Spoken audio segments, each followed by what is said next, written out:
মান জারানি বাদা মামাতি ফাকাআন্নামা জারানি ফি হায়াতি, আমার মৃত্যুর পরে যে আমার জিয়ারত করলো সে যেন আমি জীবদ্দশায় আমার জিয়ারত করেছিল, আমার সঙ্গে দেখা করেছিল। এটাও মিথ্যা হাদিস। মান জারানি ওয়া জারা আবি ইব্রাহিম ফি আমিন ওয়াহিদ দামানতাল্লাহু আলাল্লাহিল জান্নাহ, যে ব্যক্তি একই বৎসর আমার কবর জিয়ারত করে আর আমার বাবা ইব্রাহিমের কবর জিয়ারত করে একই বৎসরে, আমি তার জন্য জান্নাতের গ্যারান্টি দিলাম। এটাও নকল হাদিস। মান জারা কবরি ওয়াজাবাত লাহু শাফাআতি, যে ব্যক্তি আমার কবর জিয়ারত করলো তার শাফাআত করা আমার জন্য ওয়াজিব হয়ে গেল। এটাও মিথ্যা হাদিস।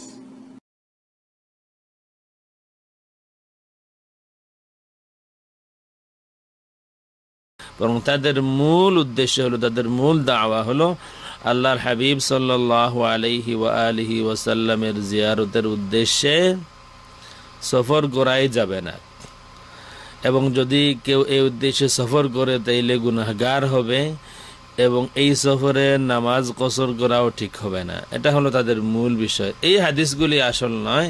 এই হাদিসগুলি সনদ নিয়ে কথা কিছু থাকতে পারে, এবং বহু হাদিসের সনদ নিয়ে কিছু কিছু কথা তো আছেই।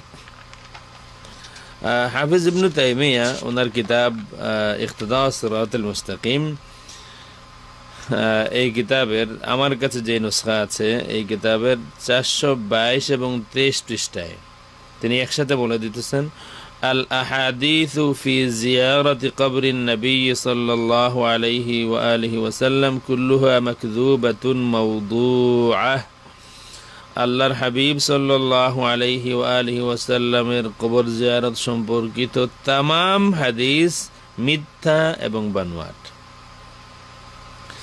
এই হলো একটা কথা। ইজমালি এক দুইটা হাদিস না, আল্লাহর হাবিবের জিয়ারত সম্পর্কিত যত হাদিস আছে সব মিথ্যা এবং বানোয়াট। এবং এরপরে এই কিতাবেরই এক জায়গায় আছে, কবর জিয়ারতের উদ্দেশ্যে সফর করা ঠিক না। ওয়াল মুসাফারাতু লা ইয়াজুজ, কবর জিয়ারতের উদ্দেশ্যে সফর করা ঠিক না। এরপরে বলছেন লা ইয়াজুজ ওয়াল মুসাফারাতু লিজিয়ারাতিহা মাসিয়া লা ইয়াজুজু কসরুস সালাতি ফিহা। এই কবর জিয়ারতের উদ্দেশ্যে সফর করা ঠিক না, এবং এই জিয়ারতের উদ্দেশ্যে সফর করাটা, কবর জিয়ারতের উদ্দেশ্যে সফর করাটা নাফরমানি গুনাহের কাজ, এবং এই সফরে নামাজ কসর করাও ঠিক হবে না, কেননা এই সফর বিদআত।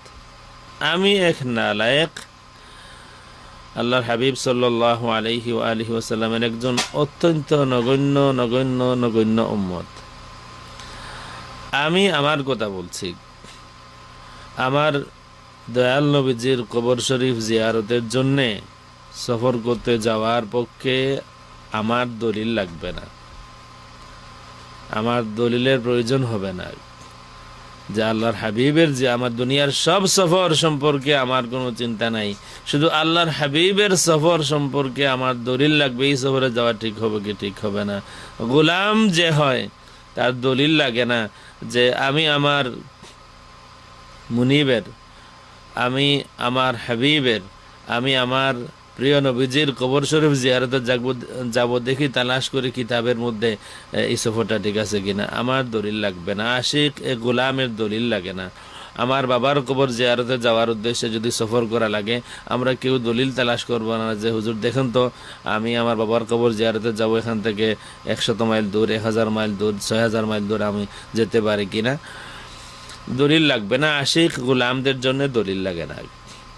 আমি গুনাহগার, আমার সময় যেমন করে যাচ্ছে, আমি এখানে আমার যে ছোট্ট লাইব্রেরি, আমি তালাশ করতেছি কি করে আল্লাহর হাবিব সাল্লাল্লাহু আলাইহি ওয়া আলিহি ওয়াসাল্লামের শান ও মানকে সমুন্নত রাখা যায় কোরআন শরীফ দিয়ে, হাদিস শরীফ দিয়ে। আমাদের মধ্যে তফাৎ এটাই, কিতাব সকলের কাছে আছে, তফাৎ এটাই। আমি কোরআন শরীফ, হাদিস শরীফ, কিতাব খুঁজতেছি কি করে প্রমাণ করা যায় যে আল্লাহর হাবিব সাল্লাল্লাহু আলাইহি ওয়া আলিহি ওয়াসাল্লামের আবা ওয়া আজদাদ সিলসিলায়ে নসবে যাদের নাম আসে কেউ মুশরিক কাফির ছিলেন না, সকলেই ইমানদার ছিলেন। ইব্রাহিম আলাইহিস সালামের বাবা মুশরিক ছিলেন না। শুধু ইব্রাহিম আলাইহিস সালামের বাবা না, বরং আল্লাহর হাবিব সাল্লাল্লাহু আলাইহি ওয়া আলিহি ওয়াসাল্লামের সিলসিলায়ে নসবে যত নাম আসে আদম আলাইহিস সালাম পর্যন্ত কেউ মুশরিক কাফির ছিলেন না। আমরা এটা প্রমাণ করার চেষ্টা করেছি এবং প্রমাণ করেছি। আইম্মায়ে আহলে সুন্নাত ওয়াল জামাত এর উপরে একমত যে আল্লাহর হাবিব সাল্লাল্লাহু আলাইহি ওয়া আলিহি ওয়াসাল্লামের সিলসিলায়ে নসবে যাদের নাম আসে তারা কেউ মুশরিক কাফির ছিলেন না। নবী পাক সাল্লাল্লাহু আলাইহি ওয়া আলিহি ওয়াসাল্লামের খানদানের হাসান হুসাইনি যারা সাদাত کرام যারা আছেন তাদের ইজমা হলো যে আবা ও আজদাদ আল্লাহ রসুল সাল্লাল্লাহু আলাইহি ওয়া আলিহি ওয়াসাল্লামের বাবা দাদা কেউ মুশরিক ছিলেন না, আর কাউলে ইবনে আব্বাস সকলেই নবী ছিলেন।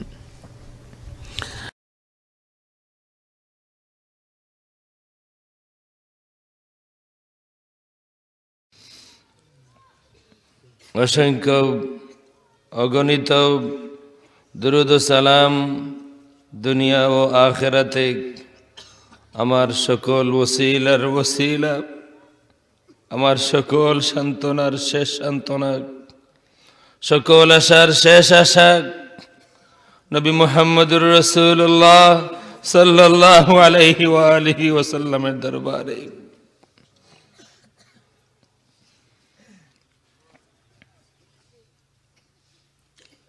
আমি নগণ্য কেউ নই, আমার মুর্শিদ কিবলা আল্লামা সাহেব কিবলা ফুলতলি রাদিয়াল্লাহু তাআলা আনহুর এক নগণ্য গোলাম ছাড়া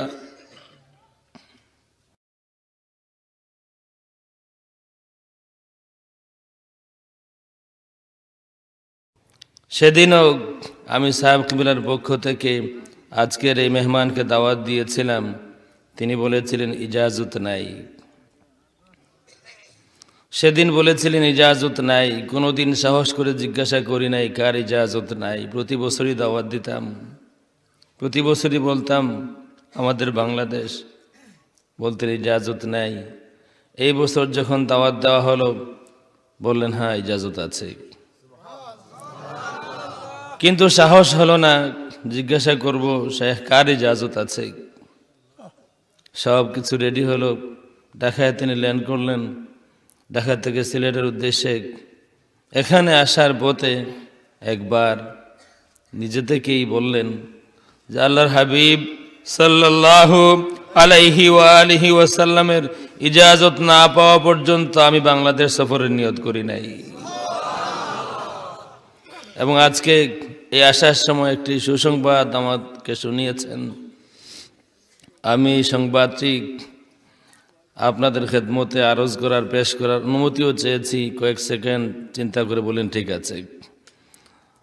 আমি আশ্বস্ত করতে চাই আমাদের বাংলাদেশ আঞ্জুমানে তালামিজে ইসলামিয়ার যেসব আমাদের বন্ধুরা যারা এই শীতের রাতে এত সম্মান দেখালেন, বাংলাদেশ আঞ্জুমানে আল ইসলার আমাদের মুরব্বীরা যারা আছেন, যারা কষ্ট করেছেন, আমি আপনাদেরকে এই সংবাদটা শোনাবার ইজাজত ওনার থেকে নিয়েছি।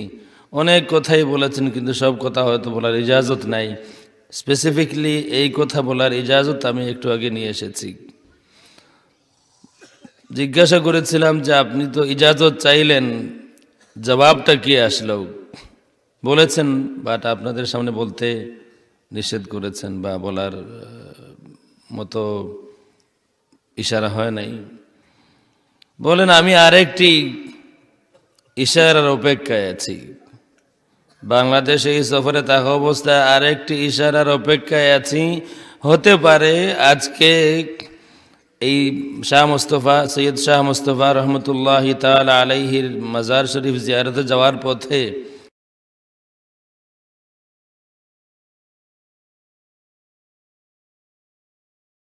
গাড়িতে একবার মদিনা শরীফ থেকে একটি কল আসলো। উনি কথা বলছেন আমরাও দেখেছি।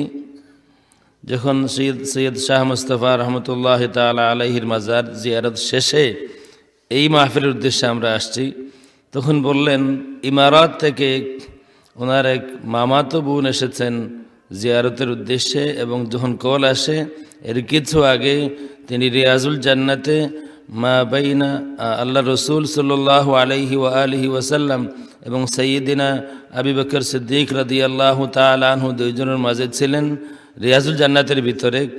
এই সময় তিনি একটি আওয়াজ শুনতে পেয়েছেন এবং শব্দগুলো আমি মুখস্থ করে এসেছি দুইবার শুনে, এবং তিনিও শুনতেছেন, আবার ইজাজত আমি নিয়েছি। শব্দটা আওয়াজটা আসলো রসুল পাক সাল্লাল্লাহু আলাইহি ওয়া আলিহি ওয়াসাল্লাম বলছেন, কুলি লি আসিম ওয়ালিমান আতা বিহি আন্নাহুম মাকবুলুন মা হিয়া হাজাতুহুম।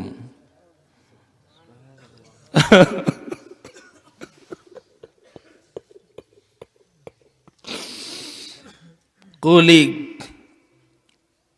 তুমি আমার, ওনার নাম, তুমি আমার আসিম এবং যারা তাকে বাংলাদেশে নিয়েছেন তাদেরকে এই সংবাদটা দাও, আন্নাহুম মাকবুলুন, তাদেরকে কবুল করা হয়েছে।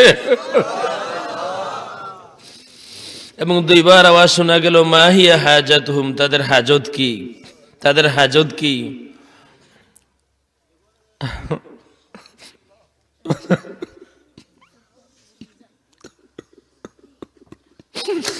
ইয়া নবী